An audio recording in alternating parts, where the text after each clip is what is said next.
This is Deborah Weaver, and today we're going to work on a print repeat. The Tiger King is all the rage right now, so I went ahead and got some tigers together to create a tiger conversational. It's good to have at least 3 or 4. 3 is the minimum of different elements when you're creating a conversational like this.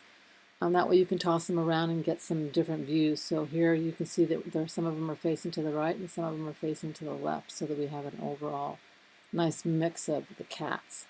You want to go ahead and get a bounding box and put it in the background, and then you just want to make sure that you're going to place these tigers around these edges here in the same position on the top and the bottom.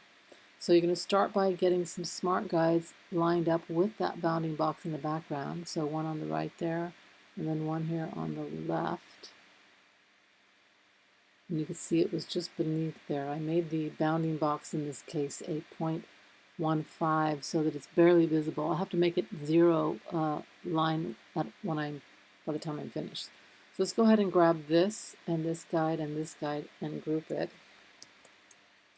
and then bring it down to make sure that we can get it in the same position down here. So I'm just going to hit the Alt for the duplication key, and then line up my smart guides there with the top and the bottom, so you can see that I have it in the exact same spot. Okay, so that covers that one. And then we need this next one here. There's the vertical on this side, and we're going to zoom in to make sure that we have it in the right spot. And then we need to ungroup it from this one here, this one up here. So now we can put it with this cat on this side. So let's go ahead and zoom in and make sure that our lines are exactly where we need them to be on the bounding box in the background. So there's that one, and that one's already on there. So we grab our cat, grab the 2 lines, and Control G to group it. Let's go ahead and get rid of that guy down there. That was just for placement. And now that we have this all grouped, I'm going to hit just the Alt key, and once I see that double arrow, I can bring it back down and again match it up with my bounding box down here. Oops. Alt key, and then bring it down. And then now let's just match it up with the bounding box. Which is about there. We're going to have to zoom in to see it precisely. Okay, so let's go ahead and move that here, there to there, it looks like. There it is. Or is that it down here? Let's see. I think this might be it down here. It is. So we need to move this guy down. There. Over. Okay, so there the cat is on the top and the bottom. Okay, so I'm going to go ahead and ungroup that now so that I'm not keeping those lines specifically for that line. I need to get new ones now. So I did that one, and I did this one. The last one I have is this one. So let's go ahead and grab a new one, put that on that outer edge of the bounding box, and then we'll see how far it is from the top there. So go ahead and get rid of that one because we just want to make sure it's on the same as this. So let's just make sure that's right on the line. You can see it's kind of in the corner, this upper corner here of the cat's arm right there. And then let's bring one from here to the bottom.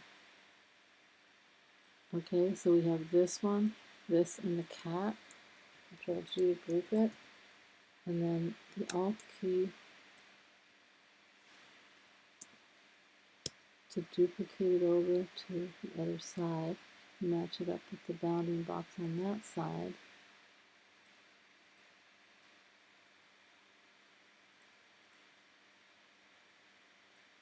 Now we've got an extra tiny little line down there. You can see it's just shy.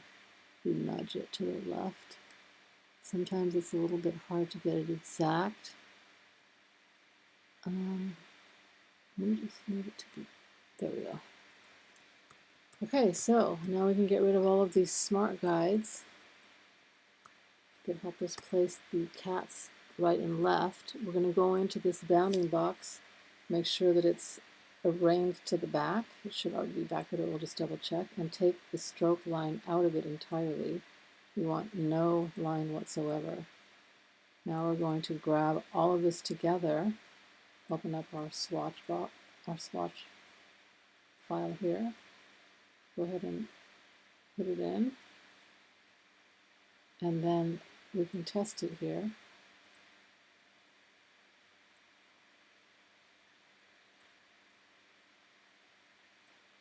Oops, it's not in the fill section. Let's fill it.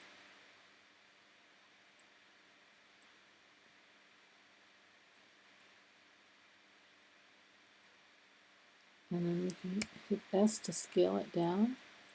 Oops, we want to keep the bounding box.